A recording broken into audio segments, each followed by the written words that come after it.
Today's class, we want to talk about alkadienes.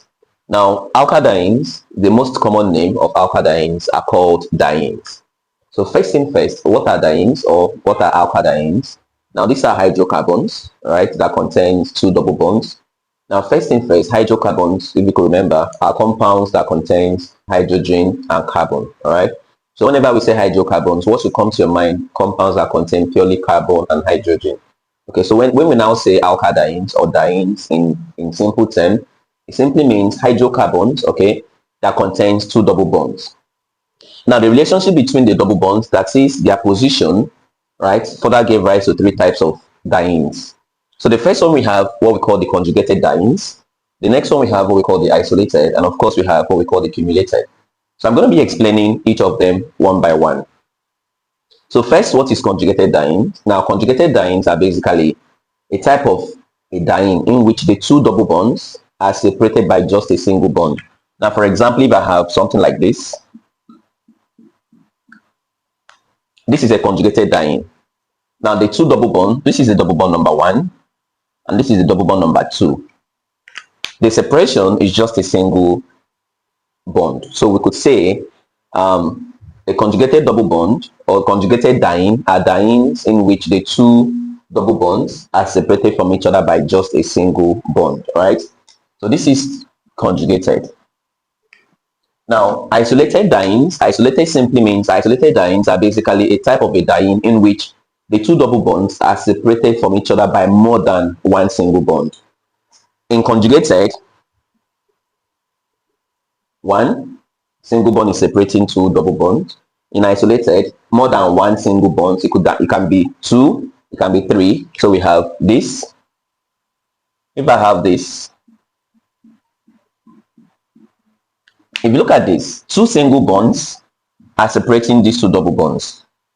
So you can actually, once it is more than one, once the single bonds separating the two double bonds are more than one, obviously that becomes an isolated diene. Right? It can be two single bonds, it can be 3, it can be 4. Now moving down to the next one, we have cumulated. Now, a cumulated diene simply means a diene in which the two double bonds are adjacent to each other. That is, there is no separation. All right. Now, so we have something like this. Now, this is a cumulated diene. Now, there is no separation between the two double bonds. They are adjacent to each other. Okay. So that's why we said the relationship between the double bonds categorized them into three types. When the two double bonds are separated from each other by just a single bond, that is what we call conjugated. When the two double bonds are separated from each other by more than one single bond, it can be 2, it can be 3 single bonds, it can be 4. As long as the single bond separating them is more than 1, that is isolated. Now, when there is no separation between the two double bonds, that is, they are adjacent to each other, we call them cumulated. Now, having said so, it's very important for us to note that amongst all of them, there is always the one that will be more stable. Now, when we talk about reactions and the rest of them, the ones we are going to be talking about most often would be the most stable. So this will be the first time, or probably the last time, you're going to see us mention isolated or cumulated diene, right? Now, because subsequently, we are going to be focusing majorly on conjugated dienes. Why? Because that is the most stable amongst all of them. You hardly hear people talk about cumulated, isolated, because they are very, very unstable relative to one another. All right. So we talk about relative stabilities of dienes. Like, how do three of them, how do they actually, fare when it comes to stability? Now, amongst three of them, the one that is the most stable is the conjugated. The one that is the most stable is the conjugated, followed by isolated. The least stable is cumulated. So this is the most stable. This is the most stable. And this is the least stable. So in case you're being asked in exam, amongst the three types of alkadienes, or among the three types of diene, which of them is the most stable? Now the answer is most stable is conjugated and the least stable is cumulated. All right. Now you might want to ask, of course, why is conjugated the most stable? Now, because of what we call the conjugation. Now, anytime a compound has a conjugation, there is bound to be a resonance. Resonance simply means electron delocalization. That is, you're moving from where you were initially and you're getting to a new position. So now I'm going to give us an illustration to that. Now, the increase in stability of conjugated double bond or conjugated diene due to conjugation, because I just told us now that the reason why conjugated diene is the most stable is because of conjugation. I'm going to be explaining that shortly. Now, the reason is what we call the conjugated delocalization energy or resonance energy or conjugation energy. Now, these are the reasons why conjugated double bonds or conjugated dienes are the most stable. Why? Because they actually have what we call conjugation system inside of them.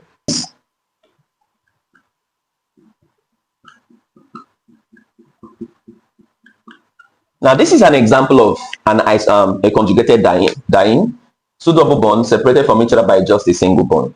Now, this is a conjugated diene. Now, once there is a conjugated system, a system where two double bonds separated from each other by just a single bond, there is bound to be what we call electron delocalization. Okay, so this moves to this point, and this guy moves to this, and we have a resonance. So this becomes CH, and we have this.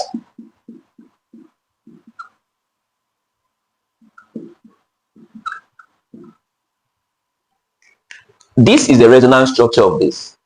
So because of the conjugation present in this, that means this electron can move from here and come to this point, right? And this guy move from here and come. Because of this is the major reason why we said that a conjugated diene is the most stable amongst all of them. So please take note of this. In case you're being asked in exams, which of the following types of diene is the most stable and why? Conjugated diene is the most stable due to delocalization energy or resonance energy, or what we call the conjugation energy. Now let's talk about how dienes can be prepared. In chemistry, we cannot talk about compounds, and without talking about either their preparation, their reactions, and of course their properties. But for this particular topic, we want to look at how dienes can be prepared much later, and we're going to talk about their reactions. Now, first thing first, you need to understand that for dienes, there are two major ways in which dienes can be prepared. We have what we call the industrial preparation, that is the one that is done in the industry, and of course we have the laboratory, the one that is done in the lab. Okay, industry simply means in a large scale, right? There are some conditions and there are some conditions that cannot be attained in the lab. For example, it will be very difficult to reach 675 degrees Celsius in the lab. So most of these heats are found in the industries, that's the industrial reactors or furnaces. So laboratory may actually get up to 200, 300, but to get 675 is also very, very difficult. And also to use this catalyst is not something you can use in the lab because the facilities to accommodate this catalyst is not made available in the lab. So that is why we said to prepare dienes, we have two major ways, the industrial and of course the laboratory. Now, so we said for the industrial, we have the thermal dehydrogenation. Now, dehydrogenation simply means removal of hydrogen, right? Dehydrogenation means removal of hydrogen, and of course, thermal means heat. You're using heat to remove hydrogen. Okay, so you're going to start with butane. Do not forget that butane is a gas, right? So butane, when you subject butane to 590 to 675 degrees Celsius, the presence of chromium alumina catalyst. Now, what you're simply going to get is, look up. Now, I'm going to remove one hydrogen from here, remove one hydrogen from here, remove from here, remove from here. Now, most times, previously, when I usually teach this topic, students usually ask me, why is it that the product is not always isolated or the product is not always cumulated? Do not forget that conjugated is the most stable, right? So the most stable is the one that will likely form. Those ones that are something that is least stable or does not form when a reaction is carried out, right? So something that is actually very, very stable will actually form faster in the course of a chemical reaction. So imagine having three things. One is the most stable one will always, supersede other one to actually become the main product. So when we subject this guy to this, now what is simply going to happen here is that one hydrogen will be moved from here, another one removed from here. Right? When we do that, we now achieve this double bond. This was initially CH3, right? When you remove one hydrogen from here, remove one from here, this guy now reduced to CH2 and this guy reduced to CH. Now you now put a double bond here. Now you do the same thing here, remove one H from here, remove one H from here, you have this. So what we now have here is 1, 2, 3, 4. Now this is buta 1,3-diene. Now, for those persons that may be wondering, how did we arrive at that answer? Okay, I'm going to be, making another video showing us how dienes can be named. All right, so please stay in touch with us. Now, so this is how, or this is one of the methods dienes can be produced in the industry. Now, the laboratory synthesis of dienes, we have elimination reaction of unsaturated alcohols and unsaturated alkyl halide. So when we talk about elimination reaction, something is always going to come out. And do not forget that in a common, for elimination reaction, for every elimination reaction, there is always a formation of a double bond. So if I eliminate something, let's say for example, I have CH3, CH2, CHO. Let's say I want to remove water from this compound.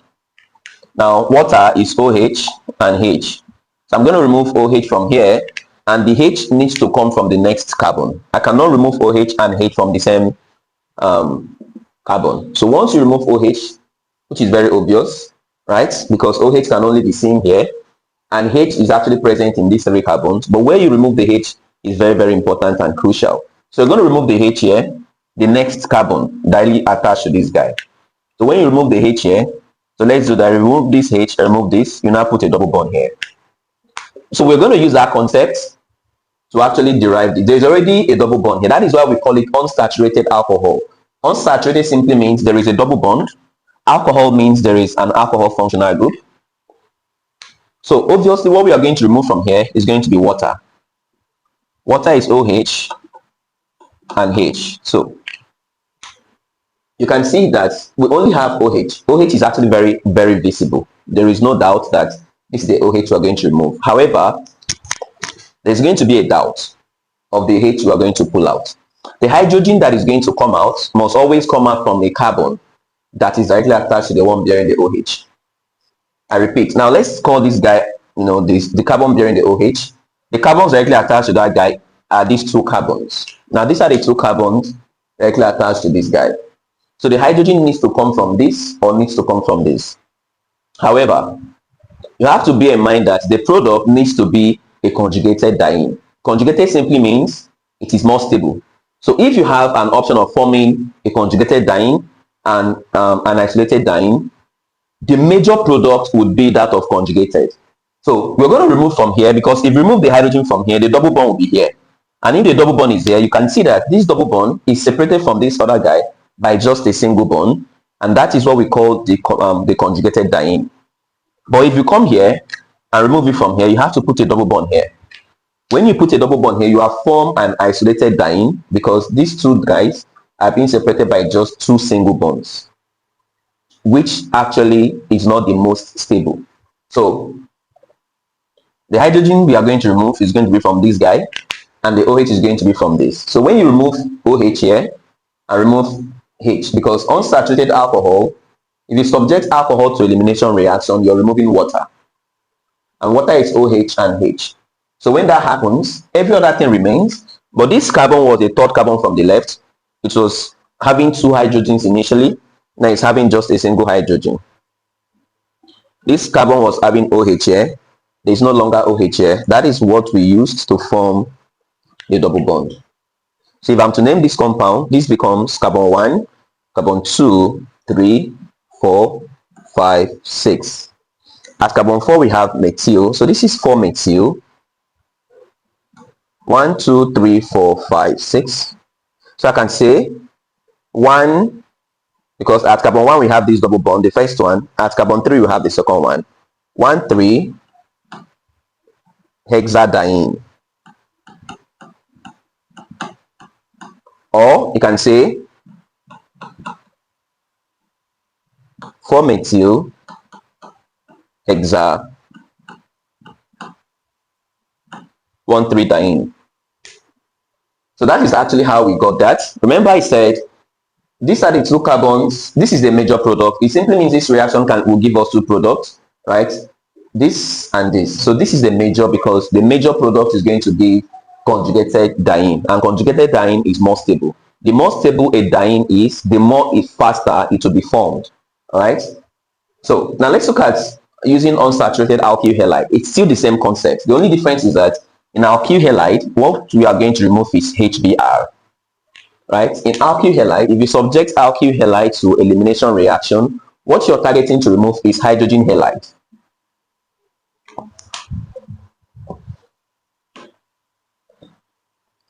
What you're targeting to remove is hydrogen halide, where X can be chloro, bromo, or iodo.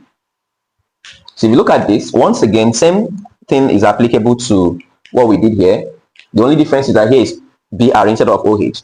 So once again, we have two carbons that is directly attached to the one bearing the Br.